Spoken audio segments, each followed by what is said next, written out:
성경 말씀 히브리서 2장 14절에서 16절까지 같이 읽도록 하겠습니다. 자네들은 혈육에 함께 속하였음에 그도 또한 한 모양으로 혈육에 함께 속하심은 사망으로 말미암아 사망의 세력을 잡은 자 곧 마귀를 없이 하시며 또 죽기를 무서워함으로 일생에 매어 종노릇하는 모든 자들을 놓아주려 하심이니 이는 실로 천사들을 붙들어 주려 하심이 아니요 오직 아브라함의 자손을 붙들어 주려 하심이라. 아멘. 웨스트민스터 대위리 문답 39번째 시간으로 왜 중보자가 반드시 사람이어야 하는가? 중보자가 사람이어야 하는 것은 우리의 성품을 붙들어 주시고 율법을 순종하시고 우리의 성품을 입고 우리를 위해 고난을 받으시고 대신 간구하시며 우리의 연약을 채우려하시기 위함이었다. 그리하여 우리로 하여금 양자의 명분을 받고 위로를 받으며 보좌 앞에 담대히 나아가게 하시기 위함이었다. 다른 번역은 중보자가 반드시 사람이어야 했던 이유는 그가 우리의 본성을 향상시키며 율법의 순종을 이행하고 우리의 본성 안에서 우리를 위한 고통과 중재를 가능하게 하며 우리의 연약성에 연대감을 가질 수 있도록 우리가 양자를 받을 수 있도록 그리하여 위로를 받고 은혜의 보좌로 담대히 나아갈 수 있도록 하기 위한 것이다. 이렇게 설명이 되어 있습니다. 그리스도께서 사람으로 이 땅에 오셔야 됐던 이유는 인간을 구원하시기 위함입니다. 인간을 구원하기 위해서는 인간을 대표하는 존재가 되어야 했고 인간을 대표하기 위해서는 인간이 되지 않으면 안 되셨던 것입니다. 고린도전서 15장 21절은 사망이 사람으로 말미암았으니 죽은 자의 부활도 사람으로 말미암는도다. 사람으로 인해서 죽음이 왔고 또 사람으로 인해서 부활이 온다. 그래서 사람이 필요한 것입니다.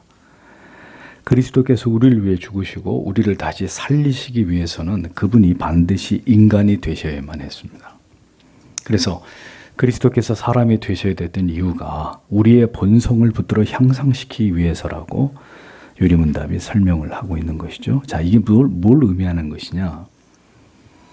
성경은 이 땅에 오신 그리스도에 대해서 복음서를 통해서 설명하고 있습니다. 복음서의 그리스도의 모든 행적이 복음서에 전부 다 기록되어 있는 것은 아니지만 인간의 몸으로 오신 그리스도께서 얼마나 탁월한 삶을 사셨는지를 우리에게 충분히 잘 보여주고 있습니다. 그분은 우리와 동일한 연약한 인간의 몸을 지니셨지만 우리가 그러하듯 그 육신 가운데 계시면서 육체가 느껴야 될 모든 고통과 어려움에 대해서 그분은 민감하지 않으셨습니다. 우리는 더위와 추위에 대해서 민감합니다. 더우면 덥다고 짜증이고 추우면 춥다고 거기에 다시 민감하게 반응합니다. 배고픔에 대해서는 어떻습니까? 또 우리의 자존심을 깎아내리는 일들에 대해서 견디지 못해합니다. 그러니까 즉각 이런 일들에 대해서 인간은 반응을 합니다. 그러나 여러분 그리스도의 생애는 우리의 그런 면과 전혀 달랐습니다. 그분은 자신의 이 땅에 오신 목적에 충실하셨습니다. 육신의 몸으로 이 땅에 계셨지만 주님께서는 먹는 것에 대해서 입는 것에 대해서 육신의 피곤하심에 대해서 주무실 자리에 대해서 불평을 하시거나 원망하지 않으셨습니다. 무엇이든 드시고 어디서든 주무시면서 주님은 이 땅에서의 삶을 사셨습니다. 그러니까 이 같은 주님의 이 땅에서의 삶과 그분이 보여주신 성품은 주님을 쫓는 우리들에게 거룩한 영향을 미치고 있습니다. 예수를 믿을 때 우리는 이기적이고 탐욕적인 우리의 본성을 벗고 점점 이 그리스도를 닮아가기를 힘쓰게 됩니다. 주님이 우리에게 끊임없이 은혜를 베푸시고 그 그리스도의 성품을 닮아가도록 우리 안에서 성령을 통해 역사하시기 때문입니다. 지극히 이기적이고 자기밖에 모르는 사람이 예수를 믿고 거듭나면 도저히 일어날 수 없는 일이 일어나죠. 이제 더 이상 자기를 위해 살지 않고 더 위대한 가치를 위해서 살아가기 시작하는 변화가 일어납니다. 사람들은 흔히 말합니다. 인간은 바뀌지 않는다. 그런데 인간은 바뀌지 않는데 신자는 바뀌어야 합니다. 신자는 변화의 사람이어야 합니다. 왜냐하면 우리 안에 그리스도께서 거하시고 그가 날마다 우리를 부인하게 하시고 고난의 십자가를 통해서 주님을 닮아가도록 역사하시기 때문입니다. 그리스도인은 그리스도를 닮아감을 그 생애의 목적으로 삼아야 합니다. 왜냐하면 그것이 우리를 구원으로 부르신 하나님의 목적이기 때문입니다.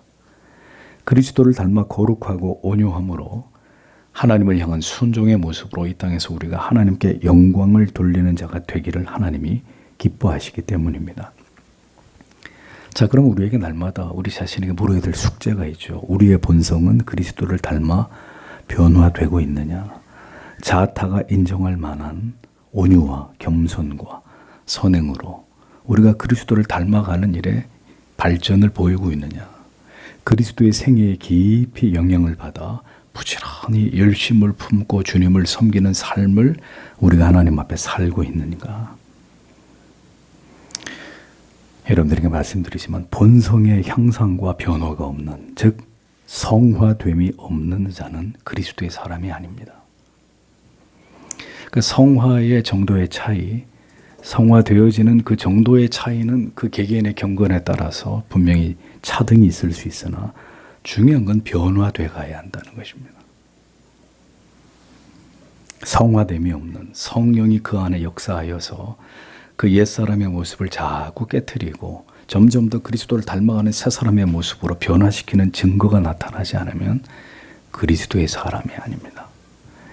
그리스도께서 사람이셔야만 했던 이유는 율법에 순종하기 위함이었다고 이어서 얘기합니다. 인간은 아담 이후로 하나님의 율법을 온전히 지킬 능력을 영원히 상실해 버렸습니다. 율법을 지킬 능력을 상실했음에도 불구하고 여전히 율법을 지켜서 자기의 의로 삼고자 하는 신앙도 문제이고, 율법을 지킬 능력이 전무하니 방종의 삶을 살아가면서도 자기는 신자라고 여기는 신앙도 정상적인 믿음이 아닙니다. 주께서 중보자가 되시기 위해서는 인간으로서는 결코 지킬 수 없는 율법을 그리스도께서 온전히 지키셔야 했습니다. 율법에 대한 완전한 순종을 통해서 행위 언약의 모든 조건을 이루심으로 완전한 사람이 되셔야 죄인들을 위한 완전한 중보자가 되실 수 있었던 것입니다. 그리스도께서는 율법에 대한 완전한 순종을 그의 몸으로 감당하셔야 됐기 때문에 완전한 인간으로 오셨습니다. 그러니까 율법 아래 절대로 순종할, 율법 아래 절대로 존재할 이유가 없으신 그리스도께서, 율법을 수여하신, 우리에게 수여하신 분께서 스스로 완전한 율법의 순종을 감당하기 위해서, 그로 인해 우리를 율법의 모든 요구로부터 건지기 위해서 주님은 인간의 모습으로 이 땅에 존재하셨던 것입니다. 우리가 할 수 없는 그 일을 주가 모두 감당하셨다는 이야기입니다. 우리의 짐을 그렇게 대신 지셨습니다. 우리가 감당해야 될 그 모든 율법의 무거운 짐을 그리스도께서 다 감당하셨다는 거죠. 그래서 시편 68편 19절은 이렇게 말씀합니다. 날마다 우리 짐을 대신 지시는 주 곧 우리의 구원이신 하나님을 찬송할지로다. 그리스도의 별명은 나의 짐을 매일 대신 지시는 분입니다. 그리스도는 어제나 오늘이나 여전히 우리를 위해 짐을 지고 계시는 하나님이십니다. 인생이 지고 가야 될 그 수많은 짐들을, 그 힘겨운 짐들을, 그 무거운 죄의 짐들과 그 모든 수고와 슬픔과 고독의 짐들을 오늘도 대신 지고 가시는 그리스도이십니다. 우리가 주의 이름을 부를 때마다 주님은 그 모든 짐을 대신 져주시는 우리의 구주이시다라는 사실을 잊어버리지 마십시오. 율법의 그 모든 무거운 짐을 모두 감당하신 주님께서 오늘 당신의 인생에 주어진 그 무거운 짐들을 모른 채 하시겠습니까? 그것을 능히 감당해 주실 만한 능력도 마음도 우리를 향해 가지지 않고 계시는 분이 그리스도이시겠습니까? 우리가 그 짐을 맡길 마음이 없는 것이 문제이죠. 오늘도 주께 우리의 모든 짐을 맡기는 여러분들이 되시기를 바랍니다. 그리스도께서 인간이 되셔야 했던 또 다른 이유는 인간의 성품을 입고 우리를 위해 고난을 받으시고 우리를 대신해서 간구하시고 우리의 연약함을 모두 동정하셔야 됐기 때문이다. 유리문답이 이렇게 설명을 합니다. 히브리서 4장 15절은 우리에게 있는 대제사장은 우리 연약함을 체휼하지 아니한 자가 아니요 모든 일에 우리와 한결같이 시험을 받은 자로 돼 죄는 없으시니라. 이렇게 기록이 되어 있습니다. 그리스도께서는 모든 죄인들을 대신해서 죄의 형벌을 받으시기 위해 이 땅에 오셨습니다. 모든 죄에 대한 형벌은 오직 인간의 몸과 영혼으로 감당해야만 했던 하나님의 공의의 벌이었습니다. 그러므로 그리스도께서는 우리를 대신해서 그 모든 형벌을 감당하기 위해 인간의 몸으로 이 땅에 오셔야 됐던 것입니다. 실제 사람이 되셔서 그 모든 하나님의 진노의 잔을 자신에게 부으심으로 그렇게 고난을 받으시기 위해서 주님은 인간이 되셔야만 하셨다. 우리는 이것을 기억해야 합니다. 그래서 이사야는 그리스도의 그 숭고하신 희생을 이렇게 고백했죠. 이사야 53장 5절에 그가 찔림은 우리의 허물을 인하며 그가 상함은 우리의 죄악을 인함이라.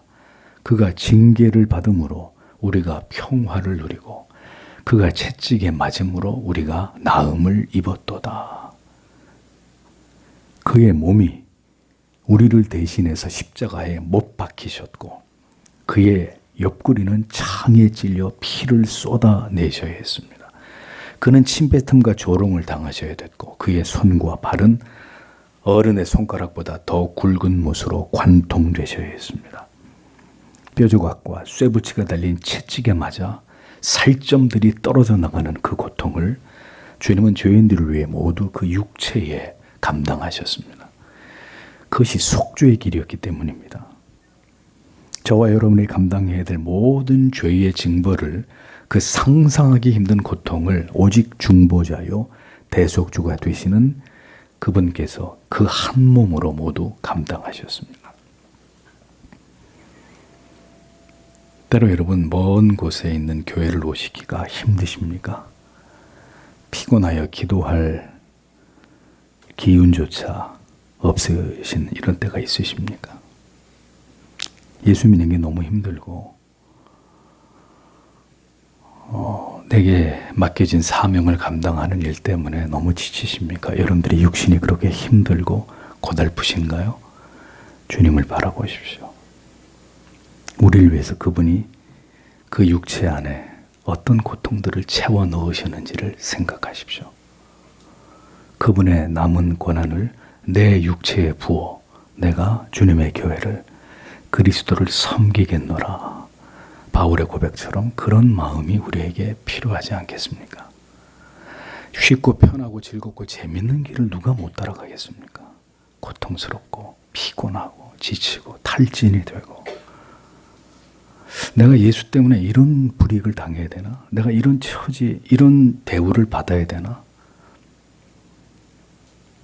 당연한 거 아니겠습니까? 주님도 우리를 위해서 그렇게 하셨으니 그게 뭐가 그렇게 대단한 일이고 우리에게 괴로운 일이겠습니까?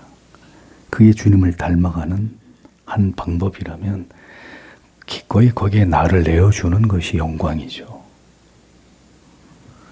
여러분, 그리스도의 외모는 그리스도를 그려낸 수많은 화가들의 그림에서 보듯 그렇게 유럽의 남자들을 빼닮은 아주 수려한 꽃미남이 절대로 아니셨습니다. 이사야 53장 2절에 그리스도를 이렇게 묘사합니다. 그는 주 앞에서 자라나기를 연한 순 같고 마른 땅에서 나온 줄기 같아서 고운 모양도 없고 풍채도 없은즉 우리의 보기에 흠모할 만한 아름다운 것이 없도다. 이것이 이 땅에 오신 하나님의 아들 인간의 모습이었습니다. 그는 왜소하고 주목받을 모양새와 얼굴을 가지신 분이 아니었습니다. 흠모할 만한, 인간의 눈으로 볼 때 흠모할 만한 것이 전혀 발견되지 않는 그것이 이 땅에 메시아로 오신 분의 외모였습니다. 그는 오직 우리의 죄를 그 몸에 짊어지시기 위해 오신 하나님의 어린 양에 불과했습니다. 얼마나 더 잘 먹어야 될까요? 우리에겐 얼마나 더 좋은 옷이 필요하고 얼마나 더 넓은 집과 타고 다닐 좋은 차가 있어야 되겠습니까? 그분은 그 고통 속에서도 우리를 위해 아버지께 기도하셨던 분이셨습니다. 그리스도께서는 그 같은 대속의 완성하심으로 오늘도 자기를 힘입어 하나님께로 나아가는 자들을 온전히 구원하고 계시는 분이십니다. 우리가 이미 알고 있는 히브리서 7장 24절 25절은 그리스도의 중보 사역을 이렇게 설명하죠. 예수는 영원히 계심으로 그 제사 직분도 갈리지 아니하나니 그러므로 자기를 힘입어 하나님께 나아가는 자들을 온전히 구원하실 수 있으니 이는 그가 항상 살아서 저희를 위하여 간구하심이니라. 걱정하지 마십시오. 여러분들을 우리를 온전히 구원하시는 분입니다. 그리고 그 일이 끝날 때까지 항상 살아서 우리를 위해 그분은 지금도 기도하고 계시는 분입니다. 그런 여러분 자신에게 실망하지 마십시오. 여러분들 눈에 볼 때 저 사람도 신자인가 하는 사람을 향해서도 실망하지 마십시오. 오늘도 인간의 몸을 입으신 이 그리스도께서 당신을 위해 하나님 앞에 기도하고 계신다는 사실을 기억하셔야 합니다. 이 연약한 나를 위해 하나님의 아들께서 오늘도 우리를 위해 간구하고 계신다는 것이 얼마나 감사한 일이고 감격스러운 일인지를 신자는 언제나 생각할 수 있는 사람들이 되어야 합니다. 그리스도는 인간의 모든 연약함을 동정하기 위해서 인간이 되셨습니다. 그리스도는 친히 인간이 되셔서 인간의 모든 것을 아심으로 깊이 우리를 긍휼히 여기시고 우리의 모든 연약함을 깊이 헤아리시는, 이해하고 헤아리시는 분이십니다. 그게 최월하다라는 말이거든요. 십자가의 순환이 임박했던 주께서는 베드로와 야고보와 요한을 데리고 겟셋마네 동산에 가셔서 간절히 하나님께 기도하셨습니다. 그리고 제 사랑하는 제자들에게 나를 위해서 너희는 여기서 기도해 달라고 부탁하셨습니다. 그런데 그 시각 제자들은 스승을 위해 기도하기는커녕 잠을 자고 있었습니다. 저 같으면 호통을 쳤을 겁니다. 그런데 주님은 호통 대신 이렇게 말씀하셨죠. 시험에 들지 않게 깨어 기도하라. 마음에는 원이로되 육신이 약하도다 하시고.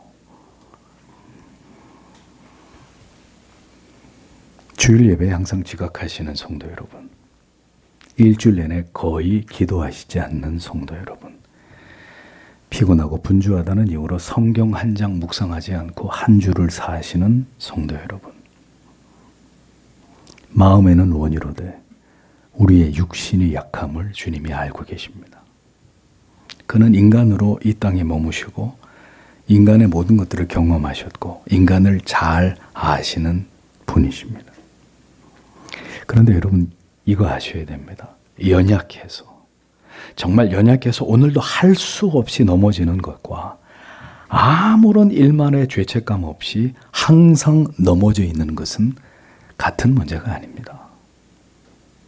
정말 어쩌다가 연약함으로 쓰러지고 넘어지고 죄를 짓고 하나님의 예배에 우리가 불충하는, 정말 어쩔 수 없는 상황에서 그것과 거의 매번 잠을 자고 있는 것은 같은 문제가 아니란 말입니다. 제자들이 그렇게 깨어 기도하지 않은 결과가 무엇이었는지를 기억하십시오. 나를 위해 너희가 잠시라도 깨어 있을 수 없더냐.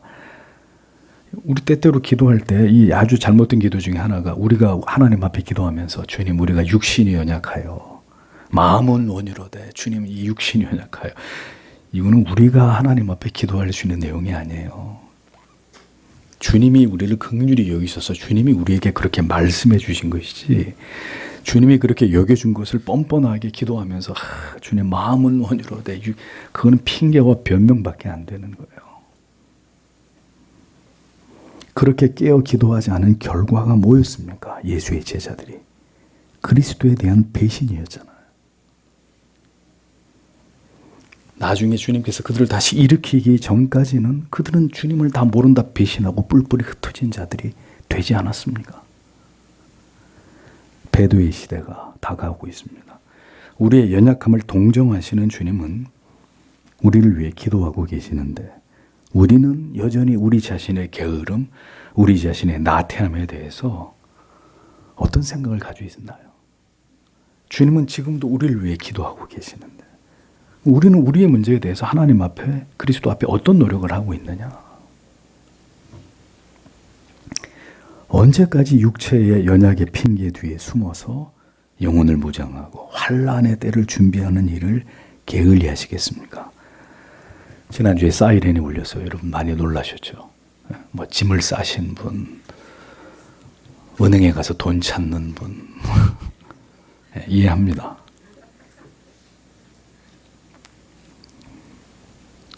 언젠가는 어떤 날이 올 거예요. 그 날이 어떤 날인지는 모르겠습니다만 성경이 온다고 했으니까 오겠죠. 그날이 오기 전에 그리스도를 바라보면서 여러분 거룩한 결단이 있게 되시기를 바랍니다.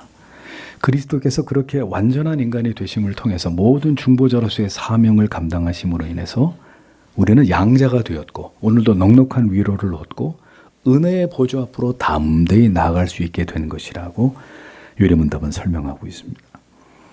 우리가 이 예수 그리스도를 구주로 믿도록 하나님께 붙들림으로 인해서 우리는 이제 이신칭의의 은혜 안으로 들어오게 됐습니다. 나아가서 그리스도를 통해서 그리스도와 연합함으로 인해서 하나님의 자녀다, 하나님의 아들이다 일컬음을 받게 되었습니다.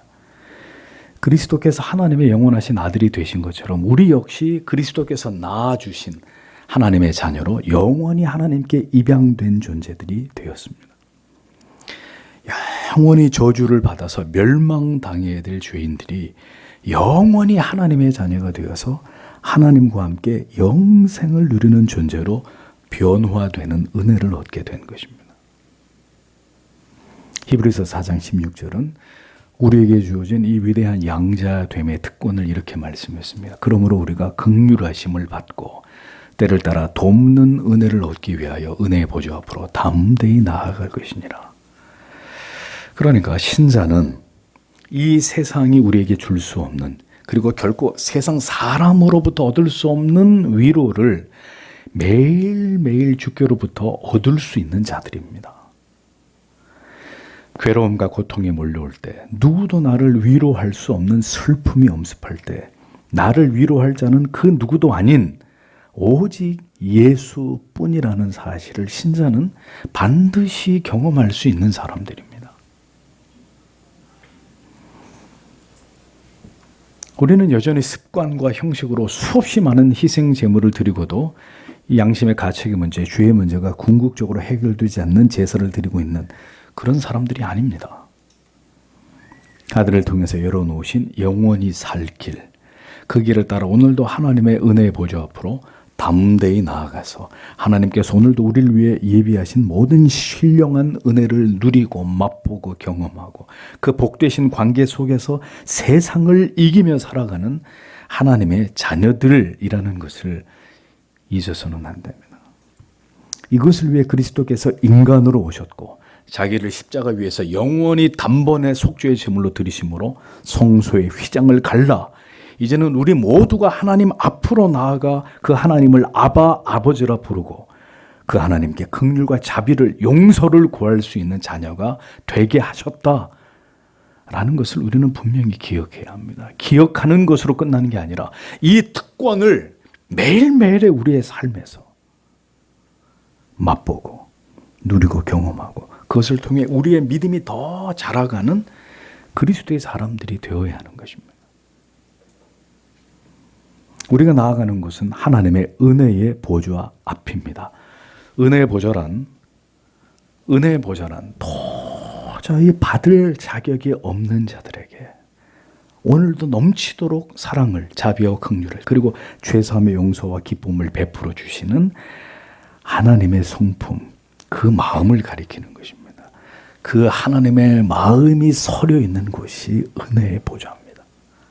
자격 없고 조건 없이 누구나가 주의 백성인 자라면 누구나가 그 앞에 나아가 그 하나님을 대면하며 그 하나님 앞에 조아릴 수 있는, 죄인을 향해 끝없이 베푸시는 하나님의 사랑과 용서와 긍휼의 마음이 은혜의 보좌란 말이에요. 그 하나님의 마음을 맛볼 수 있는 자리가 우리에게 활짝 열려 있다는 것입니다. 예배의 자리, 말씀을 묵상하시는 자리, 그리고 하나님의 이름을 부리면서 간절히 기도하는 자리에서 우리는 하나님을 배웁게 되는 것입니다. 그 한량없는 은혜를 여전히 맛볼 수가 있다는 것입니다. 이 모든 일들이 하나님의 아들께서 이 땅에 완전한 인간의 모습으로 오셨기 때문에, 그가 그 모든 조건을 다 이루셨기 때문에 가능한 일이다라는 것을 우리는 결코 잊지 말아야 될 것입니다. 성도 여러분, 여러분들에게 이 특권이 주어져 있다니까요. 여러분들이 뭘 잘해야 그 특권을 받는 게 아니라, 그러니까 언제쯤 받을 수 있을까 고민스러우실 필요가 없이 우리가 주를 그리스도로 고백하는 그 믿음 속에 이미 이 특권이 우리에게 부여되어 있단 말입니다. 우리가 예수 그리스도가 나의 구주이심을 믿는 그 믿음을 우리가 소유하고 있다면 이미 이 특권이 우리에게 있고, 그리고 그 특권을 사용하면 우리는 분명히 하나님과 친밀한 그분의 자녀가 될 수 있고, 더 깊이 더 생생히 하나님을 알고 그분을 만나고 그 사랑과 긍휼과 은혜를 경험할 수 있는 시간들이 여러분 앞에 펼쳐져 있단 말입니다. 아는 것으로 그치지 마시고 그것을 누리고 맛보는 경험하는 신자들이 되십시오. 그들이 하나님을 진정으로 아버지라고 부르는 자녀들입니다. 기도하겠습니다.